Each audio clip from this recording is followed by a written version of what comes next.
Well, should we jump ships to some MLB news here with some with Ron Washington here? You want to get Yeah, us started on that? yeah. Unfortunately, Ron Washington will no longer be the Angels manager for the rest of the season. Has to step away during due to health issues. I don't. They haven't elaborated too much full details on what that is, but I don't think it's. We've seen him at the ballpark in the suite, so hopefully it's nothing too severe, and hopefully he can have like a still mostly healthy life from him because he's like a great guy. He's one of the best coaches in baseball history and a former Minnesota Twin. So hope we and obviously we don't want health issues inflicted on anybody. Right. You know, I think my first ever memory of Ron Washington came in the inaugural season over at Target Field in the Legends game. I think he was coaching. He might have been the manager for the Texas Rangers at the time, and I remember correctly, somebody hit a fly ball out to him in left field, and he let it go off a routine fly ball to him in left, and he let it bounce off his glove. And that's kind of my first ever memory of him. I've kind of heard more and more about him since. He truly is a great coach. He's been around baseball his entire life. He's made a tremendous impact on many players. It's just unfortunate, he's probably having to step away from baseball for good as a coach right now. And our best switches are to him and the whole Angels organization and the Washington family. For sure. Some other manager news, it was recently reported by The Athletic. Rocco Baldelli's option for next year has already been picked up for the Minnesota Twins. And Dalton, how do you feel about that? I mean, I compare Rocco a lot to, I guess, Mike Zimmer in a way. We're always on the brink of getting there, but we just can't get over the hump with him, seems like. Um, I I'm not a fan of this move, to be completely honest. Twins are, a young ball club right now, and I honestly think he relies too much on analytics. We talked about analytics in earlier episodes, and I mean, they're good in ways, and in other ways, they're not great. And I mean, he lives on them. It just drives me nuts as a fan. Uh, I, I'm not sure who's going to be on the market, looking to become a manager this next off season, but I'm not a big fan of this move.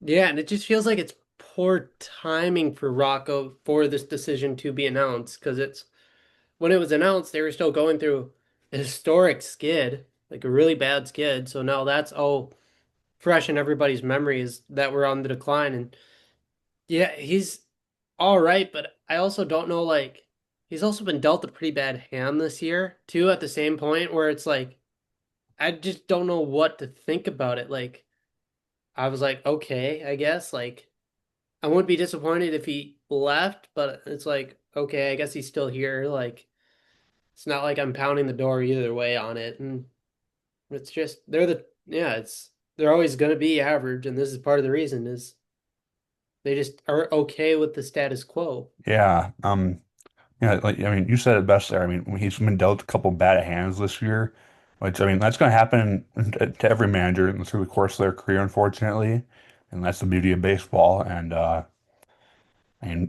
just yeah, just the way the Twins have kind of handled the organization here with you know announcing it right after this skid here, and it's going to call for a lot of angry Twins fans like myself. Right, exactly. And it's just interesting, what's the hurry to pick this option up too?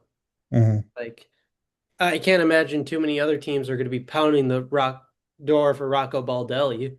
Like, yeah, Right. he's a decent manager, but it's not like there's a big market for him and just let it play out. Like if there was another collapse like last year, like how can you have that back-to-back years? And like we're seeing this in June, like hopefully it doesn't happen again in September.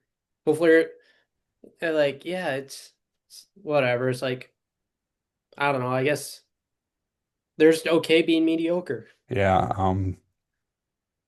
As a Minnesota sports fan, I feel like we're all too familiar with being mediocre. Um, I'm sick and tired of it. Right. And like, you feel mediocre when we have a 3-4 week. And I was like, you know what? Not that bad, Hmm. right? Especially compared to the last few weeks we've had. Like, we didn't lose a series. We went 0-1-1. Like, we actually won a series without actually losing it. And like, I think that was impressive in itself, where it's like you're down 0-2 in the series, lose the first two, you bounce back and win the other two, and maybe part of it was too Mitch Garver, former Twin, gets his rare start at catcher for the Seattle Mariners, and in the fifth inning takes a foul ball off the side of the head, side of the mask, and ends up having to leave the game. You still have your all-star catcher, and we'll get more into that later. Now, but he's DHing for you. Now he has to come into the game of the catch, and you lose at least one DH at bat. And do you see more managers refusing to let their catchers DH because of this? Ooh, that's a very good question. Well, I mean, what are your thoughts on that? I'm I mean, I get it on both hands. It's like you need Cal Raleigh's bat in that lineup, and he's a right, really good hitter and one of the best hitters in the American League. And obviously, he can't catch all 162 games. But on the other hand, if something were to happen, like this is the second time this has happened to Mitch Garver against the Twins, like now you're just put in an awful spot. At least this happened in the fifth, where you're losing one at bat and you have a pinch hitter, you can cover it. But I think it's different if you have like a Salvador Perez, who like me personally, I'd try to teach Cal to play like a little first base, like a spot first baseman. Like just in case something were to happen, you could at least move him from first, and that seems like a little easier to cover for if a situation like this were to arise. And yeah, it just puts them in a tough spot. And like, but I also don't think it happens enough where it should be that big of a worry. right. Shoot. Yeah. It doesn't happen a whole lot, but when it does, I mean, it's catastrophic to a team for that game, that series, and even a couple weeks there. Mhm. Um, But I think it also depends. Like you'll see it more because like Twins will do it with Christian Vasquez and Ryan Jeffers. It's hmm. like you got to have a good hitting catcher. Your Joe Mauers, your Mike Piazzas. And them are extremely rare, let's be Yeah, honest. right, which are extremely rare to like, in my opinion, justify it and like put good guys in that lineup. But also another thing I wanted to bring up too is the Twins Sunday. They go up against Tyler Skubal, Sunday Night Baseball, spotlight on them, and you're gonna throw out Christian Vasquez and Jonah Bride and expect you to do well in a game. Now, obviously, Tarek Skubal did what Tarek Skubal does and just completely shut down that Twins lineup. But I also feel like they made it almost too easy on him. Yeah. I mean, obviously, Twins have been banged up here, but still, Sunday Night Baseball, this is the type of game that could change in the next few weeks. All eyes are on you, and you put that type of lineup out, and obviously you have a poor showing. I And I'm hearing I can't imagine Jonah Bride's on the team too much longer with Royce Lewis imminent, and he's just it, not a major league level hitter. Cody yeah, Clement it stepped did up. come out today as well. They're calling Lewis back up, and Bride was getting DFA'd. So, Okay, yeah, yeah. So yeah, I mean, he had one last go around on Sunday Night Baseball, and that was probably one too many showings, in my humble opinion. mhm. But yeah, yeah, it is what it is, and like it will help to get some of these guys back from injury to have a more major league caliber lineup. Like, I mean, Cody Clemens stepping up, he's regressed a little bit, but he's still pretty good hitter, pretty good hitter, and like, yeah, hopefully some of these guys, it's hopefully we can stay at sea level now until Pablo Lopez comes back. That's my biggest thing. Yeah. When Lopez went down, I mean, you could have swore the Titanic was sinking as a Twins fan because it was a tough time for him to go down. Team was obviously struggling, and you lose your ace, and yeah, when it rains, it pours. I mean, it's not a coincidence that a Pablo Lopez injury coincided with the fact that the Twins became the worst pitching staff in baseball. Like, hmm. it kind of sucks, but like, hopefully they can at least improve a little bit. Like, you got to at least improve a little bit. Like, And I'm sure that eventually they will, and like they'll get bounced back and be in position for Pablo Lopez to come back. Hopefully, otherwise we could see Pablo get shut down for the season if it's pointless for him to come back. Mm. But I don't know. It's been a weird week of baseball, and like another thing I wanted to talk about was Ketel Marte. Just like have a pitching mound, and all of a sudden he just starts breaking out sobbing as like the meeting's happening. He's like had to be consoled by teammates, and you're like, well, it comes out later that a fan yelled at him about his late mother who had passed away, and it's like you can't do that as a fan. That's But that's taking it too far. It's great having fans back at the ballpark ever since COVID and all that, but I feel like ever since fans have come back, we've seen more and more interactions where fans have just taken it too far, type of thing. Whether it's people running out in the field, people yelling at players about their late mother, like with Ketel Marte, like, come on, just that's just too far. Yeah, you see like clips online. Just like there's way you see it like the right way to heckle players and like have fun while doing it. Like don't be an asshole. And that guy right. got banned from all MLB stadiums, so he won't do that again. And I can't imagine too many. I mean, they did a great job of like disincentivizing that behavior by Major League Baseball. One of the few things they can do right. Yeah, Glad they were able to disincentivize this behavior. agreed. Yeah, just I mean, I can remember going to games growing up where fans would heckle players, but it wasn't anything personal. It wasn't attacking any family members. It was, oh, they made an error. Oh, you bum. Yeah. Um, Yeah. I mean, just personal attacks. Just it drives me nuts as a fan. Drives me nuts as a player. Drives me nuts everywhere. I don't know. for sure. I feel like we will see fewer and fewer incidents of this. And I haven't seen too many people on that guy's side. Right. I mean, I think the people that are on that guy's side are just bots. Let's be completely honest, that are doing it to be funny, which is still uncalled for. Right, exactly. Or or they're just terrible people. I don't know. You never know. You never know. But Dalton, I'm super excited for this. I'm excited to see who you vote for, but I think it's time for a little MLB All-Star voting. Let's do it. So we're now into phase two of the All-Star ballot. This is just you vote for 50% of the players available. This occurs after phase one, where it's like every team has a representative. This is now where the top X players, depending on the position, most are two. Outfield is six or four, depending on some circumstances. I'll explain a little bit later, but now we're just at the phase two where it's a lot easier of a decision to make. Like who's better, player one or player two? Like now is player three who didn't make it to this point better than both of them? Depends, but we're voting with the hands we get. Mhm. Yeah, then I feel like we should also mention the two automatic starters for the AL and NL are for the AL, Aaron Judge, for obvious reasons. And for the NL, it will be Shohei Ohtani as the DH, and Aaron Judge will be playing in the outfield. So, Yeah, oh, I was about to say for Otani for even more obvious reasons. Like both yeah. need to have two really good years, and they absolutely deserve it. But I will. That Aaron Judge is an interesting point. I will bring that up later for one of the things. But Dalton, who are you going to vote for first? Let's start with the first baseman.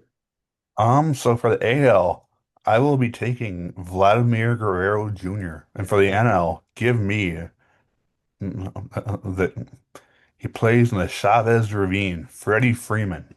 You Yeah, I know, mean, I'll also take Vladimir Guerrero over Paul Goldschmidt. I mean, Vladdy's just had a really good season. He's OPS of over 800, which is really, really good. And like Goldie hasn't had that bad of a year. He's been like this for what, 10 years now, probably at least. Like he's just good. But I don't know, Vladdy's just doing very well this year. And I'll actually take the first baseman on the other side of the country from you and give me Big Meat Pete. He's absolutely raking for the Mets.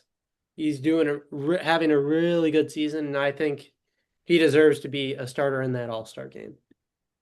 oh wow, I didn't realize his OPS is over 900. Yeah, Okay. yeah, that's That's pretty good. You don't see, I mean, most teams will take anything over 750, and so 900 is pretty dang good. It's not quite the Barry Bonds like 1400 or whatever he put up. Just but no, that's still really good. Hmm. All right, moving to second base. I will be taking the Tiger from Detroit for the AL, Gleyber Torres. I think it was pretty obvious between these two, between him and Jackson Holiday. And home run numbers are similar.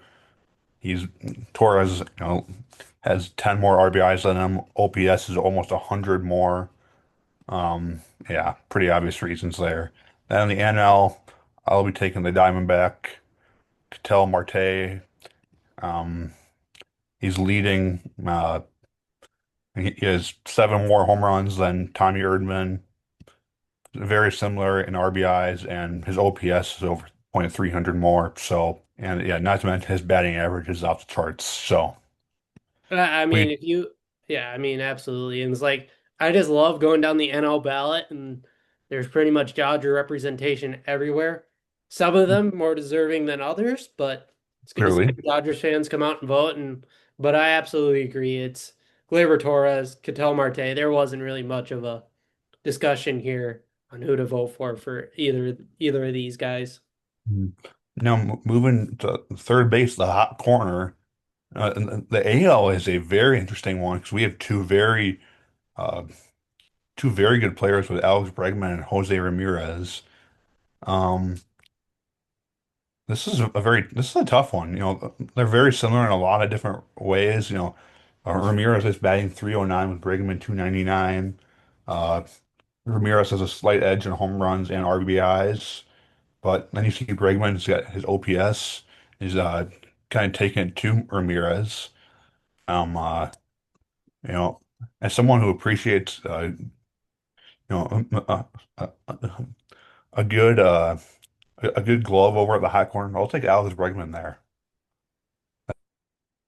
Uh, NL side, I think this one's pretty obvious. Manny Machado and Max Muncy. I'm taking Manny Machado. Batting average is almost .40 more. Home runs are tied.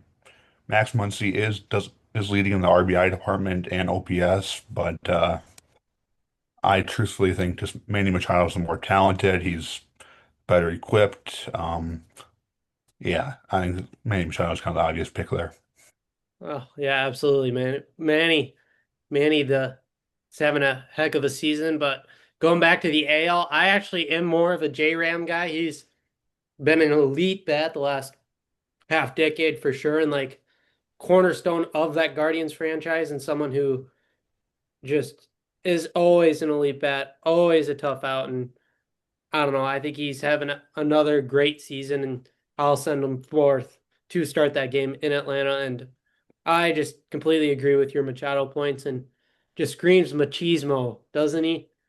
Yeah, Manny's just always the face of the game whenever he's playing, and that's really hard to do considering his teammate is Fernando Tatis Jr. yeah. I'm also a big fan of just the way he plays, how intense he is. Um, some people, kind of say that as a negative, kind of how serious he is about the game, which I appreciate it. It truly means. I mean, obviously he's a professional athlete, so it means the world to him. But I love his energy and his intensity. So, first thing that I kind of notice is they're not really hitting the cover off the ball like we've seen in the past.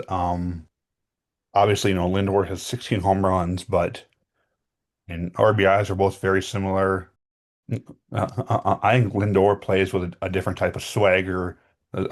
Is just very different from Betts. Dalton, I think this is the most star power decision wise, like between the two of them, like concerning all both players have done in the league, Mookie, all the accolades he's had, whether it be in Los Angeles or when he's his career in Boston, I just think this is so star studded. And Yeah, I don't know, I gotta go Francisco Lindor. He's just having a heck of a season, and he has just the stats are just better than Mookie Betts. yeah. All right, moving on from shortstop, we'll be going behind the plate. We have, for the AL, we have two uh, very productive players this past season or this season here. With Alejandro Kirk from Toronto and Cal Raleigh from Seattle. And you know, I am going to take Cal Raleigh. He's not your prototypical catcher considering he's hitting 32 home runs this season, which is absurd. Kirk might have the better batting average, but the home runs and RBIs are just sticking out way too much for me and not keep have Cal. If you considering how good of a season Alejandro Kirk is having, and he wasn't even a thought to start as an all-star catcher, just shows how good of a season Cal Raleigh's having. 32 home runs, 69 RBIs, OPS over 1,000 is just incredible out of the catcher, and it's like that's got to go to start the game, like starting the all-star game, and he is having a exceptional season and probably one of the better ones of all time Yeah, from the catcher position. yeah. Moving to the National League here, we got two uh, somewhat similar options with Carson Kelly and Will Smith. None of these two guys obviously don't have the power numbers of Cal Raleigh, but you know, not home run numbers are very similar. Smith is kind of wiping the floor with them in RBIs and OPS and average as well. So I think Will Smith's kind of the obvious choice here over Carson Kelly. Yeah, for sure. And another stat I like to look at every once in a while, and I think is changed the way we've seen baseball players is WAR. I've used B WAR, baseball reference WAR. Chad Kelly, 2.5 WAR, so wins above replacement. Will Smith, not the actor, by the way, or the other relief pitcher, or the however many other Will Smiths there are. He's at 3.3 WAR, so that's almost a WAR at this part of the season is incredibly impressive, and I'm going to vote him in to the All Star game. hmm Now, moving out to the outfield, as the Twins said, hopefully they said a few years ago, nothing drops but raindrops. Um, uh, this is going to be an interesting one here. On the AL, as we mentioned before, Aaron Judge is automatically in as a starter, so we got two to pick here, and we have four options. So between Javi Baez, Riley Green, Stephen Kwan, and Mike Trout. For the AL, I will be taking Javi or I'm gonna take Riley Green actually, and give me Stephen Kwan. Um, you know, I nothing against Javi Baez. I just can't have two uh, players from the same team in the outfield. My personal preference. Mike Trout, he's had a great career, but I think I still think he's having the type of season that uh, kind of promotes an uh, all-star starting appearance. Yeah, this is the outfield position and whole have shown the worst cases of fan voting because it's absolutely ridiculous that we can't choose Byron Buxton here. He's had a way better season than Mike Trout. And Javi Baez, as much as I love him, as much as he's had a great season, he's played half his games in the outfield. He's like Right. both. And like, I have a hard time holding that against Javi Baez because he is having a really good year, but it's Byron Buxton should be here, and it's also he also got unfortunate that Aaron Judge was the leading voter, so now they take away an extra spot of somebody who could be in here, so you have two votes for four players, and it's absolutely ridiculous because he's had a way better season than Mike Trout. He should Yeah. absolutely be in this conversation, but if between the guys that I have to vote for, Riley Green absolutely deserves it. He is absolutely knocking the covers off of baseball, and he is just having a heck of a season. And you know what? As much as I ripped into Javi Baez saying he doesn't deserve to be here, he is having a great year. And like, if I have to vote for him to be an outfielder, I think he shit deserves to go to Atlanta. Alrighty. Now moving on to the NL side of things. Now we do have three positions to vote for here, as Otani will be the DH for the NL, and our choice is Ronald Acuna Jr., the hometown hero, Pete Crow Armstrong, Teoscar Ortiz, Andy Pages, Juan Soto, and Kyle Tucker. Um, I think Ronald Acuna Jr. is kind of an obvious one. He's a lock. I am going to take one of the lower batting averages in these choices with Pete Crow Armstrong. Rookie, 21 home runs right now, 62 RBIs. You might be looking, oh, he's only batting 262. Well, his OPS at 836. So, and 21 bombs. So that's why they're, and I'll be taking, you know what? I'm not quite sure who I'm going to take this third pick here. I'm really stuck between Andy Pages at this point and Kyle Tucker. Um, Shoot, give me. Cubs are getting two starters in the outfield. Uh, yeah, Kyle Tucker, 17 home runs, 291 average, 52 RBIs. Enough said. Oh, absolutely. Like Ronald Acuna was one of the easier choices here, especially having a really good season in front of his hometown Atlanta fans.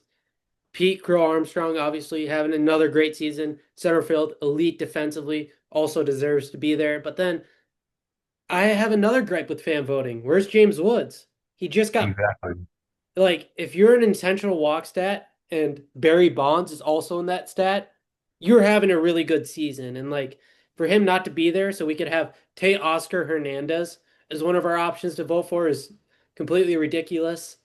Or And no disrespect to Juan Soto, but I mean he's having a great year. You guys, come on, man. yeah, I mean we're both looking like we both like I think a lot of baseball fans could agree that the best players weren't available to choose in this option. And I think that's a slight problem that needs to get addressed and needs to get fixed to have some of these. But like we say that, but like James Woods is still going to make an all-star team. Byron Buxton's going to be the Twins all-star. So it's not like they're that out of it and like they're costing them a lot, but it's just annoying at some points that you're not voting for the best players. Mhm. But I said already Ronald Acuna PCA in there, and I don't know. I don't think Juan Soto is having that bad of a season either.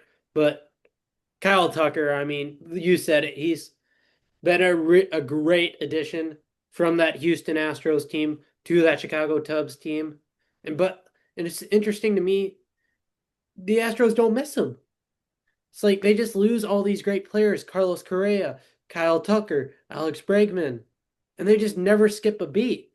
It's how they do it, I don't know. It's like I don't think the trash cans are still there, so I don't how do they do it?